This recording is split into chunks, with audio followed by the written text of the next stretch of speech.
Y para finalizar y continuar la última charla a cargo de la doctora Laura Provenzano. Bienvenida, Laura. Laura es médica nefróloga de staff de Cleveland Clinic. Es directora de la unidad clínica de nefritis lúpica y directora del Centro de Home Hemodiálisis de Ohio en Cleveland. Laura nos va a hablar sobre el rol del nefrólogo general frente al trasplante renal. Y bueno, te damos la bienvenida y te escuchamos. Gracias. Gracias a todos. Buenas tardes, noches. Me toca a mí darles la mala noticia de que el trasplante no dura en general para siempre. Y los que estamos del otro lado del trasplante, como yo, tenemos que recibir al paciente al que le falla el trasplante. Y la pregunta es, ¿cómo hacemos?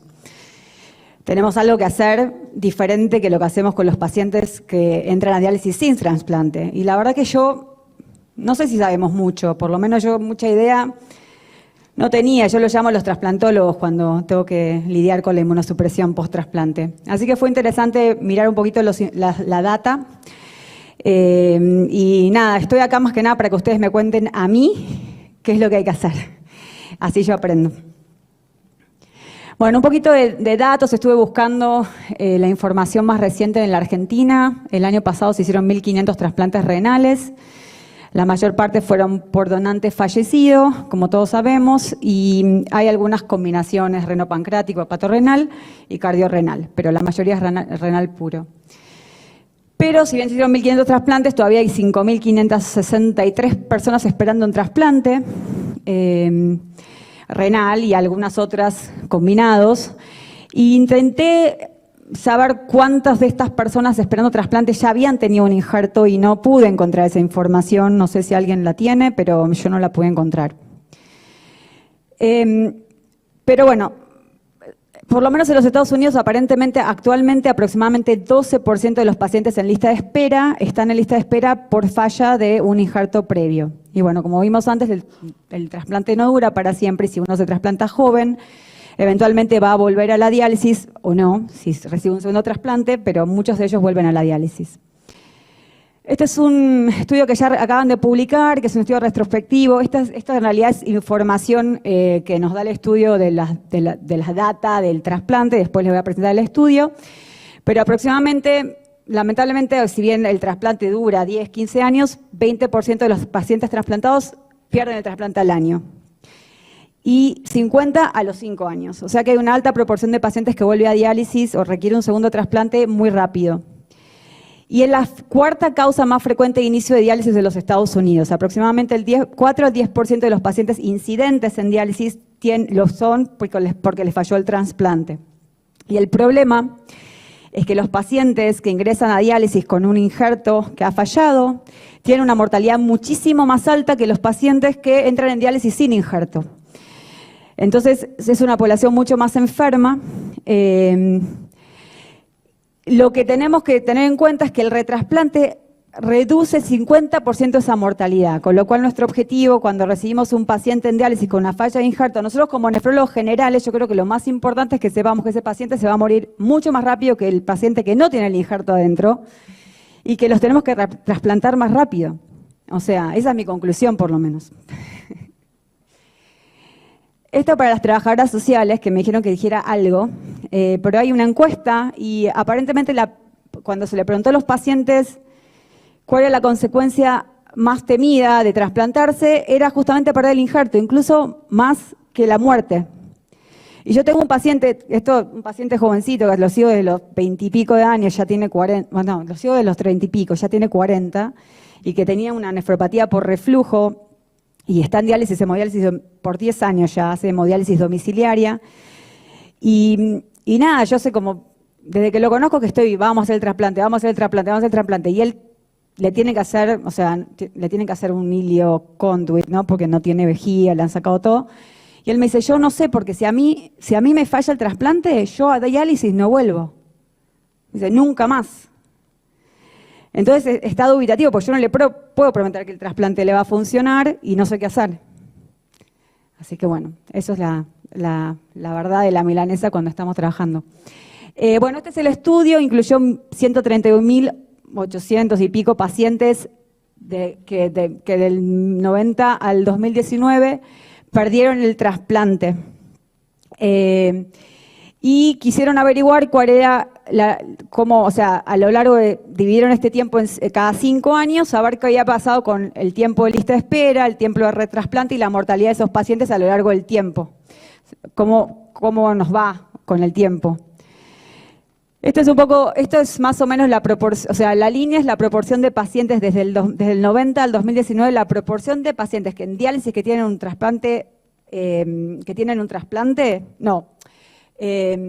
están en diálisis por la falla del trasplante es aproximadamente 4% actualmente y era más alta antes.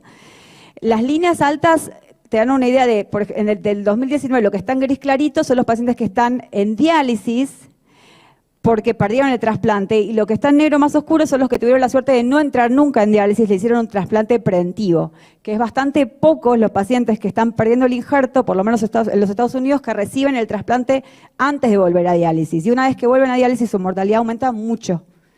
O sea que hay algo ahí que falla. Perdón. Bueno, esa es la lista de los pacientes que incluyeron. Con los años aumentó la edad de los pacientes con la falla. O sea, en el 90 los pacientes perdían el trasplante a los 52 años, ahora es más o menos a los 56, pero igual todavía gente joven. Esa es la media de la edad de los pacientes en Estados Unidos que entran en diálisis por falla de trasplante, 56 años. Y esos pacientes tienen una sobrevida muy baja. Bueno, y esto fue lo que el estudio mostró. No tengo puntero, pero la primera columna es cuánto tiempo tiene lista de espera, en realidad es el riesgo relativo de retrasplantarse y de morirse. 1 sería la referencia, entonces el riesgo relativo de retrasplantarse actualmente en el último periodo estudiado es menor, o sea, tienen menos chances de no retrasplantarse, estar en la lista de espera y también de retrasplantarse ahora que lo que tenían antes, o sea que no es que estamos retrasplantando más a los pacientes que tienen falla de injerto. Lo que sí, la mortalidad disminuyó, y eso debe ser seguramente porque tratamos mejor a los pacientes, tenemos más medicinas cardiovasculares, etcétera, pero no hay un buen trabajo en retrasplantar fácilmente a estos pacientes. Bueno, ahora les presento un caso para que lo piensen y vamos a ver qué hacemos. Este es un paciente mío, paciente de origen afroamericano, historia de hipertensión arterial, diabetes, obesidad mórbida, apnea del sueño y falla renal terminal que se atribuyó a la hipertensión arterial. Está en diálisis, hemodiálisis intermitente por varios años, eventualmente pasa a hemodiálisis domiciliaria, desde donde yo empecé a ser su nefróloga, y eventualmente recibe un injerto cadavérico en febrero del 2020, que nunca funciona del todo bien. O sea, la mejor creatinina que encontré del 2020 a la falla fue 2.16, pero más o menos por los primeros pocos meses post-trasplante mantenía una creatinina de 2 a 2.5. Y el paciente sufre múltiples complicaciones infecciosas, tiene COVID, pero lo más serio que tiene es una histoplasmosis con una neumonía necrotizante en enero del 22. Está muy enfermo, en shock, lo tratan con anfotericina B. Bueno, a partir de ese momento, su tasa de filtración glomerular cae por debajo de 15 desde febrero del 2022. Se le para el micofenolato por el tema de la histoplasmosis, se lo mantiene en tacrolimus y prednisona baja dosis. Ya el paciente estaba con una tasa menos de 20, entonces lo empieza a preparar para diálisis, para hemodiálisis. Se le coloca un acceso brachiocefálico en mayo de ese año, cuando se ve que la función renal estaba tan disminuida. Y ya en abril del 2024 lo mantienen con una tasa de 10 por un montón de tiempo, porque él no quería volver a diálisis, es lo que le decía antes, no quería saber nada, pero eventualmente hubo que hacerlo porque estaba hipercalémico, acidótico, había que ponerlo. Y cuando lo van a empezar, él tiene el acceso vascular trombosado. Así que se vuelve a derivar a cirugía, se coloca un nuevo acceso y el acceso no madura. Y ya me llama el cirujano, me dice, no tiene más opciones de acceso en los miembros superiores, ya estamos. Está con una tasa glomerular de mes de 10, potasio ya está elevado, el resto está más o menos bien, no está tan mal. Entonces la pregunta que les hago en este momento, que es lo que uno se plantea en ese momento, reingreso a diálisis, es ¿qué hacemos con este paciente? Le meto un catéter y lo empiezo en hemodiálisis, Le digo, mira, no esperemos, le pongo un acceso de miembro inferior, le pongo un catéter de diálisis peritoneal o, no sé, le pongo otra cosa, un translumbar, no sé qué es lo que les parece hacer, no sé. A ver, entonces ahora quiero preguntarles a ustedes qué harían, la verdad. O sea, ¿alguien quiere comentar? Porque no hay una respuesta correcta. Diálisis peritoneal, ok. Ah, esa es la pregunta fundamental. Sí, tiene una tasa de filtración de 10. Está con hipercalemia, cirrosis.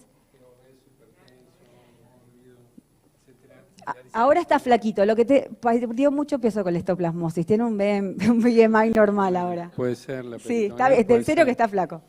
Pero podés terminar un acceso vascular en miembro inferior también. Podrías, son todas opciones. La pregunta es qué hacemos, ¿no? O sea, también puedo poner un catéter. Él estaba venía de hemodiálisis domiciliaria, no la requería. El paciente estaba seteado en hemodiálisis porque nunca había tenido otra opción. Y cuando yo lo conocí no tenía orina residual, con lo cual era obeso, era imposible hacer DP. Pero en este momento tiene mucha diálisis, mucha orina residual. Entonces, literal, me llama el cirujano y me dice, che, ¿por qué no le pones un catéter de diálisis peritoneal? Porque va a ser muy difícil ponerle el acceso vascular en el miembro inferior y bla, bla, bla. Y yo digo, wow, ¿qué le contesto? O sea, entonces le digo que no se meta, que no sabe nada, ¿no? Que te metes. Que eso no se puede hacer, ¿no? Es imposible, ¿eh? Con la cirugía abdominal que tuvo, no le podemos meter un catéter peritoneal. No, mejor no, porque yo sé que en realidad aumenta la mortalidad comparado con hemodiálisis, DP, después de trasplante. O le digo, gracias por recordarme que ahora con fusión renal residual es muy buena opción para este paciente que tiene un acceso vascular limitado. Entonces la respuesta, ¿qué quieren? ¿Qué hacen? ¿La 4? Pero no. No lo hice yo, Se inicia la hemodiálisis vía catéter, en realidad se pone la yugular derecha, bueno, pero eventualmente lo pasamos a diálisis peritoneal. Y está el hombre en diálisis peritoneal, sigue en diálisis peritoneal, 4 litros al día, tiene una tasa de función residual perfecta, y ni necesita la diálisis si no fuera por la hipercalemia y la cirrosis.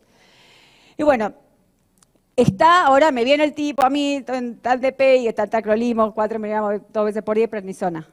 Y ya no ve más al trasplantólogo, porque no los ven más. Se fueron, chau, chau, chau. ¿A ustedes les pasa igual? Está en diálisis, ya está. Se olvidaron. Él a él no sé qué pasó, estaba muy enfermo, él no quiere el retrasplante, le fue muy mal con está muy pensativo al respecto. Además les voy a mostrar la patología después, pero... Bueno, entonces, ¿qué hago? Esta es la pregunta del millón, que no sé la respuesta, así que quiero que me la cuenten. Yo les digo, bueno, estoy ahí, digo, ¿qué hago? Le paro el tacrolimus, pero le dejo la prednisona, hasta que se le acabe la función del riñón. Esa es una opción. O le digo, no, paramos todo, porque el riñón ya no sirve más. Chao. Oiga, no, le dejo el tacrolimus también, porque yo quiero que ese riñón me funcione lo más que pueda, porque necesito que haga pis, así no le tengo que dar tanta diálisis, ¿cierto? Y le dejo la prednisona también, a menos que el paciente tenga una nefrectomía, y ahí le paro todo. O les dejo los dos hasta que, no sé, hasta que le den otro trasplante, o se muera, no sé. ¿Qué hacemos? Ok, Cora dice, dejamos las dos cosas, poner la prednisona más o no, pero tacrolimus le mantenemos. ¿Alguien tiene otras experiencias en la audiencia? ¿Alguien que haga algo diferente? Depende del tiempo. Ok, ¿cómo lo manejas? Y yo el tacrolimus lo dejaría 6 meses, Ok. pues se lo sacaría y dejaría prednisona y tratar de trasplantarlo porque tiene un proceso, ¿no? ¿Vos, Emilio? ¿Qué hacen ustedes? Nosotros lo que hacemos, mientras tenga función residual, lo mantenemos con tacrolimus y prednisona. Y cuando pierda la función residual, después hacemos un té. Pero siempre dejamos con prednisona, nunca lo paramos. Y si hay nefrectomía, se la parás. Ese es otro tema. Bueno, vamos a ver, vamos a llegar a esa discusión. Bueno, ¿por qué es importante mantener la inmunosupresión cuando falla el injerto? Bueno, porque justamente una de las complicaciones fundamentales es que se desarrolla sensibilización tardía.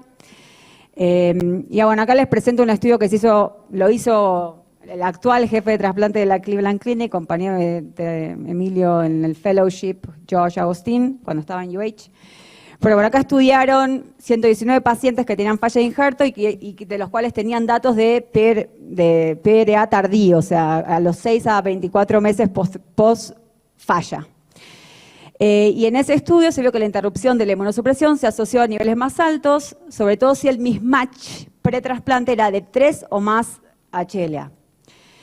Si era, o sea, ahí si era de más de 3, 90% de PRA, yo no lo sé hablar esto en español, pero PRA, o sea, entre los 6 y los 24 meses versus 12% si el mismatch había sido solamente de 2 o menos. En este mismo estudio también se encontró una asociación en que la interrupción de la inmunosupresión no solo se asociaba a desarrollo de anticuerpos contra, o sea, de los DSA contra un futuro injerto potencialmente, sino que además había un aumento de la necesidad de nefrectomía del injerto, si paramos la inmunosupresión. Interesantemente, estuvieron 24 de los 119 pacientes, 24 no se mantuvieron en inmunosupresión con inhibidor de calcineurina y esos ninguno requirió nefrectomía. De los 95 que pararon el inhibidor de calcineurina y el micofenolato, lo que tuvieron es más, 41 requirió nefrectomía, incluso algunos de ellos, 50% estando en prednisona, con lo cual, por lo menos en este estudio, el tacrolimus fue la única droga, esto es muy chiquitito, que realmente evitó la nefrectomía del paciente.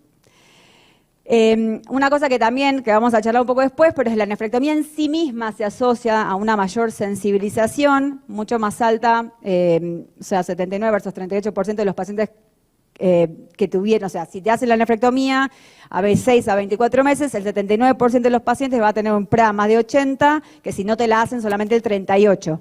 Y esto independientemente de la inmunosupresión. Pero bajar la inmunosupresión, también independientemente, te aumenta la probabilidad de tener más DSA o PRA elevado a largo plazo. Con lo cual, las dos cosas son como potencialmente independientes, factores independientes que te aumentan el riesgo de sensibilización a largo plazo. Cuando hicieron el examen multivariado, a ellos solamente les resultó significativa la reducción de la inmunosupresión, interrupción de la inmunosupresión, y la nefrectomía no se volvió significativa, pero hay otros estudios que muestran cosas diferentes. O sea que en realidad la nefrectomía se cree que es una cosa que provoca el desarrollo de anticuerpos. No se sabe si los provoca o están todos absorbidos al injerto y de repente se sueltan todos para afuera. Pero bueno, yo estoy aprendiendo.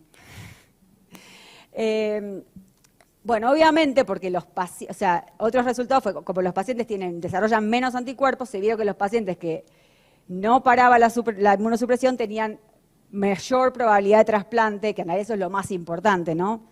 Y menos tiempo en la lista de espera. La mortalidad fue similar, pero, o sea, los pacientes que fueron retrasplantados tuvieron una mortalidad mucho más baja. O sea, que no es la inmunosupresión o no inmunosupresión lo que cambiaba la mortalidad, sino el no trasplantarse de vuelta. Y esto es re reciente, yo la verdad que lo resumí mucho, son horribles los trabajos, perdón, pero son todos retrospectivos, no hay data, digamos. Yo lo que entiendo es que no hay nada claro cómo hacerlo. Pero hicieron este metaanálisis, trataron de buscar estudios que estudiaban justamente esto, qué pasaba cuando paramos la inmunosupresión, mientras si la dejamos a largo plazo. Solamente 10 estudios se encontraron, 9 fueron cortas retrospectivas, una sola fue prospectiva, con lo cual realmente no hay nada randomizado para adelante, 1.100 y pico de pacientes, y más o menos compararon las cosas. Había como dos grupos, uno que le paraba la inmunosupresión antes de los 3 meses o después, y uno que se la dejaban 6 meses, 6 versus, o sea, 6 meses o después de 6 meses o 3 meses o no. Esto más que nada para ver las complicaciones de la inmunosupresión en sí misma, ¿no? Y no hubo diferencia en nada, porque lo que sería en contra de la inmunosupresión sería que si lo dejamos más tiempo inmunosuprimido, tenemos más riesgo de infección, que es la segunda causa de muerte de los pacientes que tienen falla de injerto, o tenemos más riesgo de generarles un cáncer a largo plazo. Entonces, hay gente que dice, bueno, si la dejamos, tiene que haber qué es el riesgo-beneficio, ¿no? Se mueren, ¿qué gana? Pero acá en este estudio, en esos 10 estudios, no hubo cambio. O sea, no había diferencia en mortalidad, no había diferencia en anticuerpos, no había diferencia en chance de nada. Ni de cáncer, ni de infecciones, ni de nada. Para mí que eso no es un buen estudio, este metaanálisis, porque los estudios que incluyen no son muy buenos. Lo único que sí, de los 10 estudios había uno que era como un outlier con el tema del PRA, que está, dice, creo que lo puse en inglés, por eso está así. Cuando sacaron ese estudio, sí, el tema de mantener la inmunosupresión a largo plazo disminuyó la posibilidad de desarrollar un porcentaje alto de PRA a largo plazo. Es lo único que se mantuvo significativo. Bueno, esa es la primera parte, o sea, mantenemos la inmunosupresión de vuelta. Yo no logré encontrar un esquema y por lo que leo, por lo que leí, no hay un esquema. O sea, así que cada uno hace lo que le parece, digamos. Lo que sí leí es que los inhibidores de calcineurina son los que se asocian más a la prevención del desarrollo de DSA a largo plazo, o sea que tendría sentido dejarlos más tiempo. Y bueno, como vieron por ahí, disminuyen el riesgo de esta intolerancia crónica al injerto, que también leí que puede pasar. Voy aprendiendo. Bueno, entonces la pregunta es, la indicación de nefrectomía, esto también un poco para incluir a los cirujanos. ¿Cuándo sacamos el riñón? ¿Cuáles son indicaciones de sacar el riñón trasplantado? O sea, una opción sería la hematuria. O sea, yo les digo, me dicen si son o no son. Hematuria, dolor sobre el injerto y fiebre, a lo que se llama síndrome de intolerancia al injerto. Infecciones recurrentes severas, cáncer, complicaciones vasculares, estado inflamatorio crónico persistente asintomático o todas las anteriores. Todas las anteriores. Ahí les enseñé algo. Y bueno, y la otra ventaja para mí, o sea, favorable, entonces mantenemos la inmunosupresión, menos nefrectomía, menos sensibilización, y la otra cosa que tenemos es que preserva la función renal residual, que para mí, como nefróloga que recibe el paciente en diálisis, sobre todo cuando haces o sea, diálisis en la casa, peritoneal, es una ventaja enorme. Y yo no sé la data ahí, pero en pacientes que no tienen trasplante está asociado a una mejor sobrevida. Cuanto más te dura el riñón, más vivís.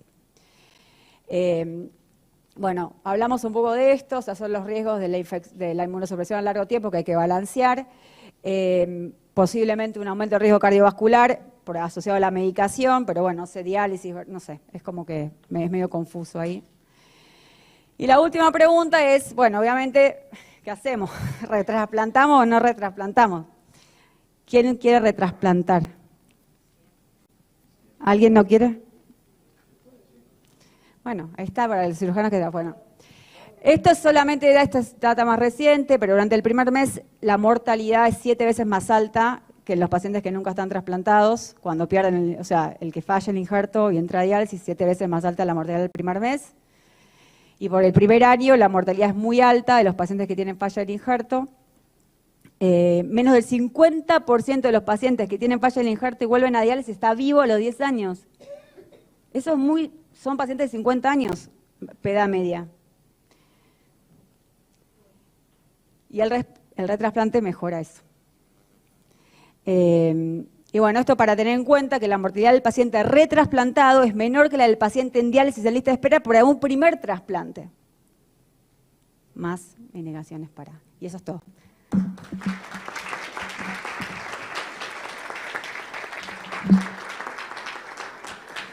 Ahora, no sé, enséñenme a mí.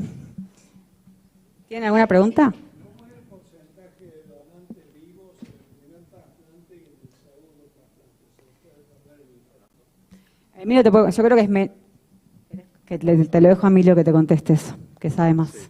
No, a ver, muy buena charla, Laura. Varias cosas para decir, pero el porcentaje en general, digamos, en general hay más porcentaje de trasplante vivo en el primer trasplante, comparado con el segundo, pero el trasplante preventivo, que vos decís que es bajo, en realidad es igual a la media de Estados Unidos, como cualquier vez, 14, 15, 20%. Sí, 14%, sí. 14%. La razón que el porcentaje está bajando ahora es porque estamos poniendo muchos más pacientes en lista de espera y hacemos mucho más donante vivo, cadavérico porque hay menos descartes. Es un tema proporcional el hecho de eso. Pero en general el donante vivo es el primero y muchos tienen segundo donante vivo, pero es menor en el segundo trasplante. Lo ideal es para nosotros identificar quién es aquel paciente que tiene potencial de retrasplante. Porque ahí te cambia mucho la historia de si continúas la inmunosupresión o si te importa que se sensibilice el paciente o no. Si el paciente nunca más se va a retrasplantar, que se sensibilice o no no es tan importante como si el paciente tiene potencial de retrasplante, ¿no? Voy a contar el nivel de calcinuria, pero nosotros lo que hacemos es mantenemos inmunosupresión una vez que entran en diálisis sin micofenolato, porque es la que más te asocia con infecciones. Los mantenemos en tacrolimus entre 3 y 6 o 4 y 7 nanogramos por mililitro y prednisona 5. Y cuando van perdiendo la función renal, nos descartamos el tacrolimus y lo dejamos con prednisona 5. Y nunca lo pares, porque después te aparecen orinando sangre, con dolor, con el potencial de que tenga una ruptura de la cápsula y te sangren, ¿entendés? Y cuando llega eso, no sé si está bien acá, los ingresamos, le damos 3 dosis de IVMP, de metilprednisolona, 500 miligramos, y después lo más importante es llamar al cirujano, decir, Alvin, ¿cuándo le podés sacar el riñón? Entonces te dice, la semana que viene no, porque estoy en Córdoba, la otra tampoco, porque estoy de vacaciones, recién la otra. Entonces le haces el taper que llegue justo al día de la fecha. No lo mandes a la casa sin día de fecha de nefrectomía, porque si llega a bajar de vuelta a 5, sangra de vuelta. Esto es mucha coordinación ahí, una cosa. Sí, los embolizamos primero. Digo nefrectomía. Lo último que quieren hacer, ¿no? ¿Alvin está por acá, no? Alvin, we are talking about when we have a failed kidney, hot kidney, after the kidney fails, that we bring, blood and pain. Heart kidney? No, an inflamed kidney, a hot kidney, okay? Kidney failure, those patients stopping immunosuppression, show up with hematuria, pain on the graft. We bring them in, we give them IVMP. Okay. And then we talk to you, and then you say, okay, we'll do, they're asking me if we embolize the kidney or do the nephrectomy. The surgeons don't want to get in there, no, Alvin, because it's all, Yeah, so you can explain what you do. But basically what we do as nephrologists, we give IVMP 3 doses, we taper and we talk to the surgeon and say, Alvin, when do you think you can either embolize the kidney or take the kidney out? And then Yeah, Alvin can tell you. so Dr. Poggio is correct. We usually give IBMP to decrease the swelling. But now we are we're very spoiled, right? We're very fortunate, as we said. So our IR, our interventional radiology, we used to do coil or alcohol embolization. They throw alcohol into the blood vessel. But now there's even a better way. They use a glue embolization. With the glue embolization, it's technically glue the whole blood vessels. So when I open So when I open the patient, if I chop the kidney like that, it doesn't bleed at all. So, because if you don't embolize it, if you remove it, it's very bloody, very bloody. But doing that glue embolization, it's like a glue. So just think about, like when you do like the model, right? You inject you can see all the blood vessels have glue in it. Then you just chop it. You chop it, almost no blood. Entonces no hay blood, 3 no pasos. blood loss. El esteroide primero, después lo mandás a radiología, le ponen le embolizan toda ¿cómo se dice? Toda la parte vascular. Entonces después va el tercero es dentro de días después, si saca el riñón y no sangra. Porque no quieren meterse cuando está todo cicatrizado e inflamado porque terminan sangrando. Entonces cuando saca el riñón sale sequito.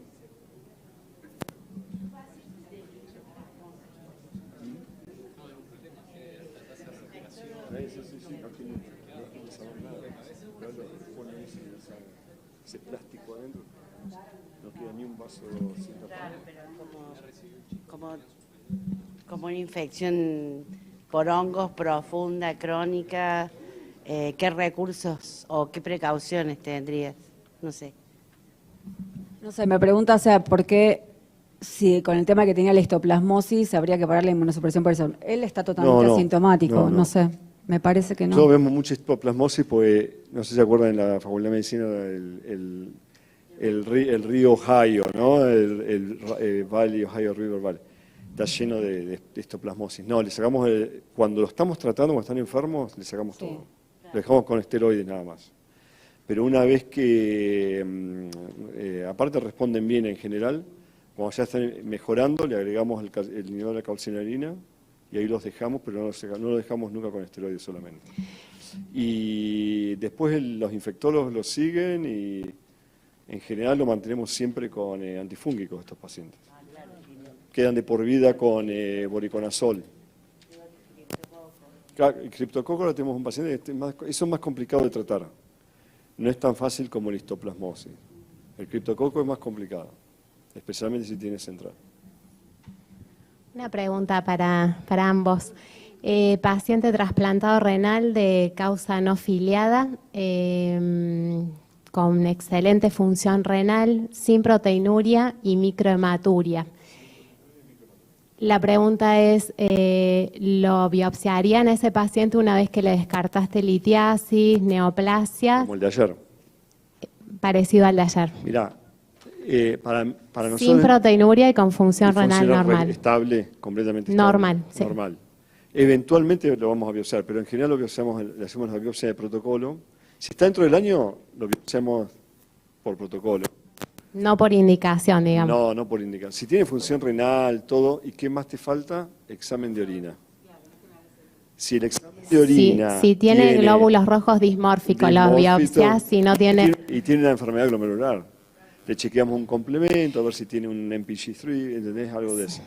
Sí, Pero eventualmente termina biopsiando. es más que nada diagnóstico, digamos, porque También si bien es la microhematuria te habla de actividad y de inflamación, pero no lo vas a tratar más allá de... ¿Cómo definís microhematuria? Está el otro tema. ¿Cómo la definís? Cuando me presentás el paciente, ¿qué? ¿Que tiene un dipstick positivo? No, por sedimento. Sedimento más de 5 hematías. Más de 5 hematías. Persistente. Sí, bastante. Y el otro que tenés que medir bien es el calcio y el oxalato, pero eventualmente los biopsias, pero no tenés apuro. Más que nada para saber, digamos, no para Claro, no por conducta. El tema es, claro. No sé, tengo varios pacientes, pero eventualmente los puedes biopsiar. A ese paciente le chequearía un adenovirus, viste, varias cosas que le chequeas.